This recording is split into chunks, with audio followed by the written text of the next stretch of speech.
कोटद्वार के रहने वाले विजय गौड़ की मौत हो गई है। तुर्की में आए भूकंप के बाद से ही विजय गौड़ लापता थे और अब तुर्की के एक होटल में विजय गौड़ की बॉडी मिली है। विजय का चेहरा पूरी तरह से खराब हो गया है और हाथ में बने टैटू से विजय की पहचान हुई है, जिसके बाद में आज ही एम्बेसी की तरफ से विजय के परिवार को फोन करके जानकारी साझा की गई और अब शव को इस्तांबुल के जरिए भारत लाया जाएगा।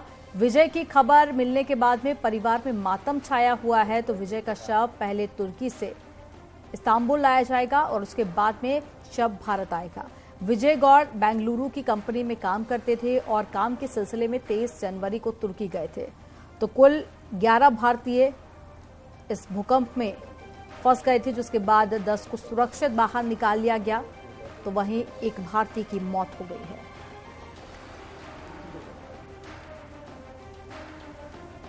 हम ना एम्बेसी से आ गई रिपोर्ट कि उन्होंने फेस तो बोला सही नहीं है, दिखाने के उसमें नहीं है। तो उन्होंने पूछा कि पहचान क्या है, तो हाथ में लेफ्ट हैंड में टैटू वगैरह था ओम का, तो ये यहाँ से बताया तो उससे कंफर्म हुआ है। तो अभी उन्होंने बॉडी रिलीज़ करने के लिए बोला है शाम को कि यहाँ से निकलेगी तो बाय रोड भेजेंगे वो लोग। 2 से 3 दिन का समय लग सकता है। इस्तांबुल भेजेंगे वो बाय रोड, फिर वहाँ से बाय एयर आएंगे।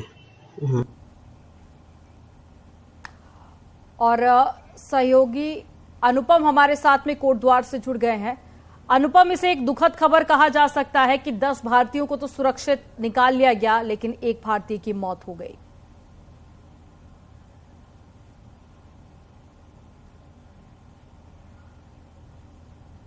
पाया उसके बाद से ही उनसे संपर्क नहीं हो पा रहा था विजय गौड़ से, उनके परिजनों का।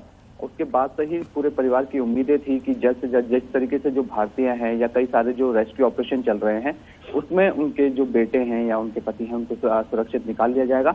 लेकिन जो कल खबर आती है, एम्बेसी से जो सूचना मिलती है, उससे पता चला कि जो वो रेस्क्यू के दौरान जब वो मलबे के नीचे उनके दबने से मौत हो गई, उनका जो पूरा शरीर था वो भी पूरी तरह से कुचल गया था। उनके हाथ में एक ओम का टैटू बना हुआ था, उससे उनकी पहचान की जा सकी।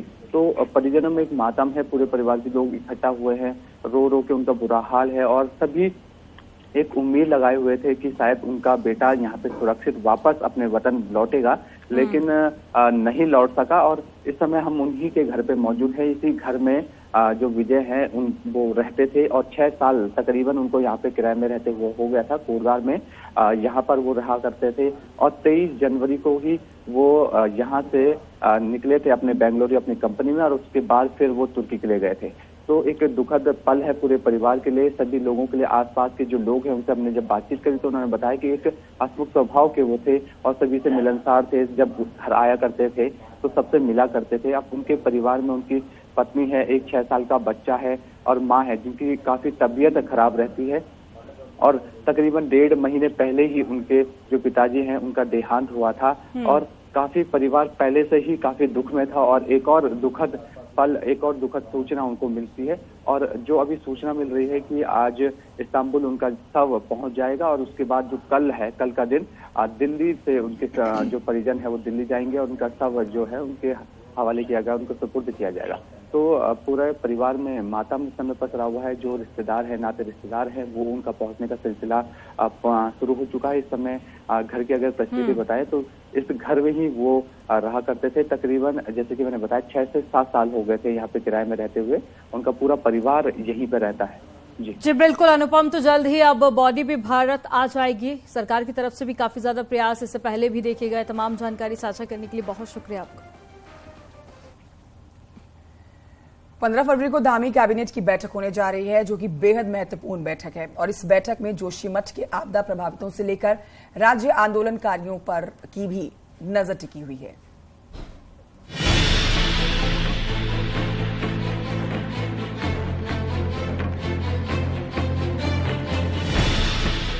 पंद्रह फरवरी को सुबह 11 बजे से मुख्यमंत्री आवास में कैबिनेट मीटिंग होने जा रही है। मीटिंग खास इसलिए भी मानी जा रही है कि इस मीटिंग में साइंटिफिक एजेंसियों की रिपोर्ट, पीएमओ में मीटिंग होने के बाद जोशीमठ आपदा पीड़ितों के लिए किसी ठोस पैकेज के प्रस्ताव पर मुहर लग सकती है।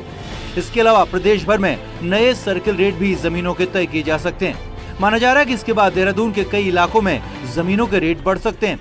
सभी डीएम से सर्किल रेट के प्रस्ताव पहले ही मंगाए जा चुके हैं।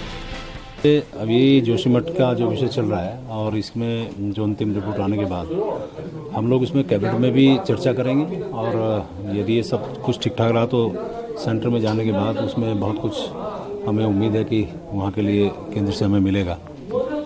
कैबिनेट में राज्य आंदोलनकारी और उनके आश्रितों के लिए सरकारी नौकरी में 10% आरक्षण के प्रस्ताव पर भी मोहर लग सकती है। सूत्रों के मुताबिक कमेटी की रिपोर्ट में 10% आरक्षण पर सहमति जताई गई है। लिहाजा अब राज्य आंदोलनकारी इस मीटिंग का बेसब्री से इंतजार कर रहे हैं। तो कैबिनेट के समक्ष ये बात आ गई है और हमें आशा ही नहीं पूरा विश्वास है कि आने वाली जो कैबिनेट होगी उसमें यह निर्णय करके उस विधेयक को पुनः राजभवन अनुमोदन के लिए भेजा जाएगा। बजट सेशन से पहले होने जा रही इस मीटिंग में कई अन्य महत्वपूर्ण प्रस्ताव भी आने की उम्मीद है, जिसमें पर्यटन नीति से लेकर सरकारी वाहन खरीद नीति और आबकारी नीति जैसे अहम मुद्दों पर मुहर लग सकती है। देहरादून से न्यूज 18 के लिए सुनील नवप्रभात की रिपोर्ट।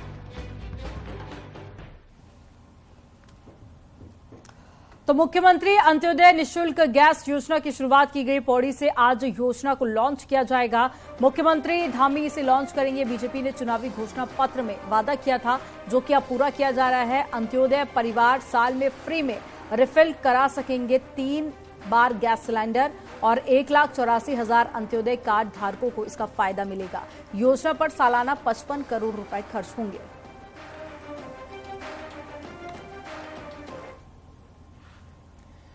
बद्रीनाथ में इन दिनों भयंकर बर्फबारी हो रही है, जिसके बाद बद्रीनाथ धाम से कई वीडियो सोशल मीडिया पर वायरल हो रहे हैं।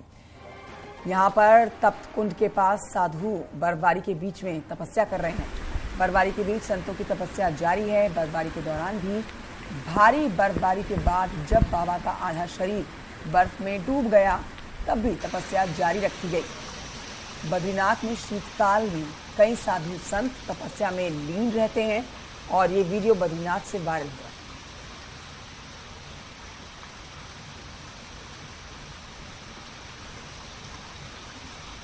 तो देखिए, आप इस समय देख रहे हैं जो तस्वीरें, ये सोशल मीडिया पर वायरल वीडियो के अंश आपको दिखा रहे हैं, जिसमें यहाँ इस समय तपस्या करते हुए साधु संत देखे जा सकते हैं। चाहे बर्फ कितनी ही भारी हो रही हो, भारी मात्रा में गिर रही हो, लेकिन तपस्या भंग नहीं होती है।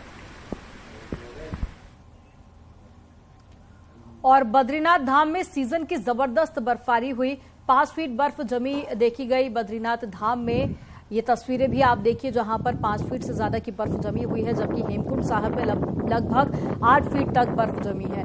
वहीं बद्रीनाथ धाम में कड़ाके की ठंड के बीच में मंदिर सुरक्षा में बीकेटीसी के कर्मचारी भी तैनात किए गए हैं और पहाड़ों में लगातार हो रही बर्फ कड़ाके की ठंड भी पड़ रही है। तस्वीरें आपको दिखा रहे हैं। देखिए किस तरह से पूरा जो इलाका है बद्रीनाथ का, वो सफेद चादर में सिमटा हुआ नजर आ रहा है।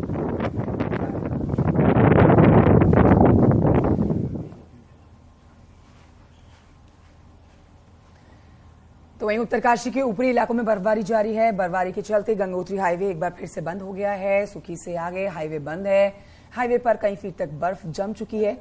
हालांकि इस बीच ये जानकारी मिल रही है कि बीआरओ की टीम यहां पर मशीनों के जरिए हाईवे खोलने की लगातार कोशिश कर रही है, लेकिन लगातार हो रही बर्फबारी के चलते मुश्किलें आ रही हैं। उत्तरकाशी के ऊपरी इलाकों में शुक्रवार शाम से ही बर्फबारी हो रही है। ये सिलसिला अभी भी जारी है। गंगोत्री, यमुनोत्री के अलावा हर्षैल और मुखबा में भी लगातार बर्फबारी हो रही है। फरवरी के महीने में हुई ये बर्फबारी काश्तकारों के लिए काफी फायदेमंद है और एक बार फिर से ऊंचाई वाले इलाकों में तापमान भी खासा गिर गया है।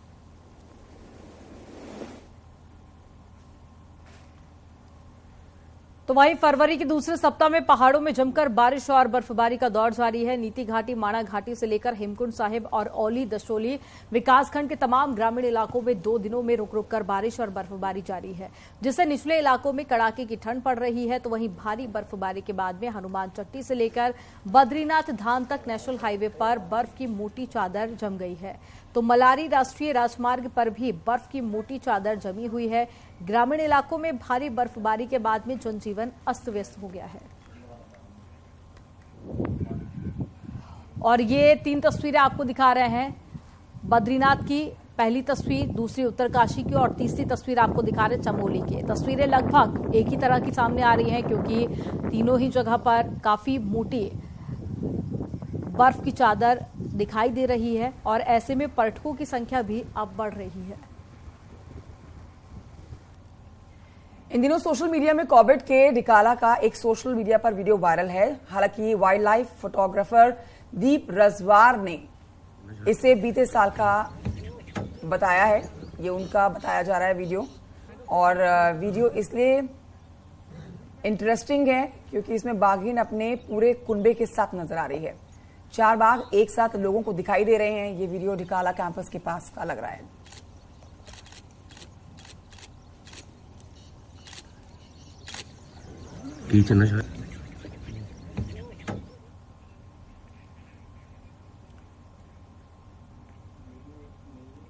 देहरादून से हिमाचल के पांवटा साहिब को जोड़ने वाले 4 लेन हाईवे का काम और जोर शोर से चल रहा है, लेकिन यही प्रोजेक्ट इलाके के लोगों के लिए सबसे बड़ी मुसीबत बन गया है। एक रिपोर्ट के जरिए आपको बताते हैं।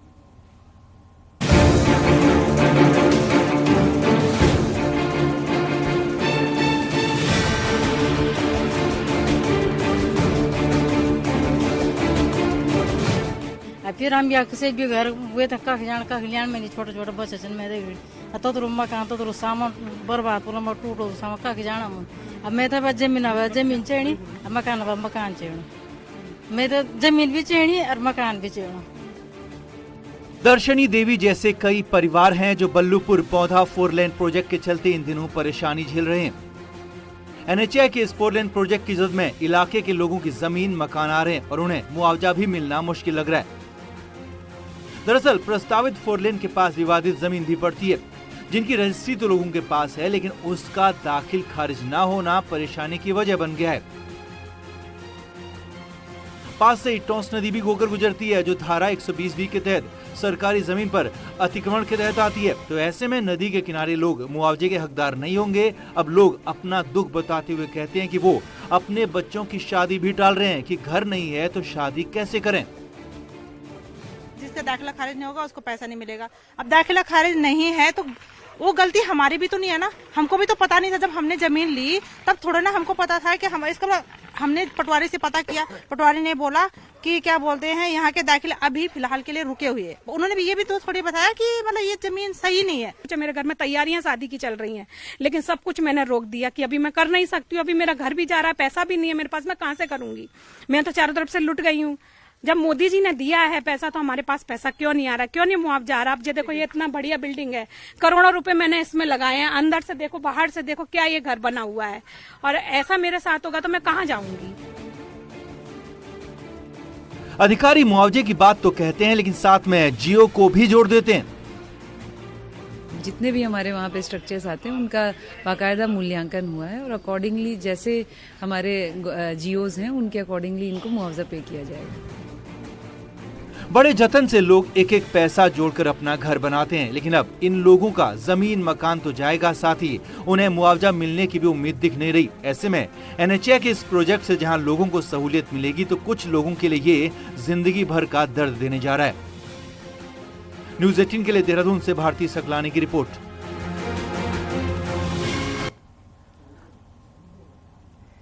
खबर उधम सिंह नगर से, जहां पर पंतनगर सिडकुल में अशोक लेलैंड कंपनी से नौकरी से निकाले गए सैकड़ों कर्मचारी पिछले कई दिनों से धरना प्रदर्शन कर रहे हैं। कर्मचारियों का आरोप है कि 5 से 10 साल काम करने के बाद उन्हें अचानक से कंपनी से निकाल दिया जाता है। कर्मचारी दोबारा से नौकरी पे अपने आप को रखने की मांग कर रहे हैं।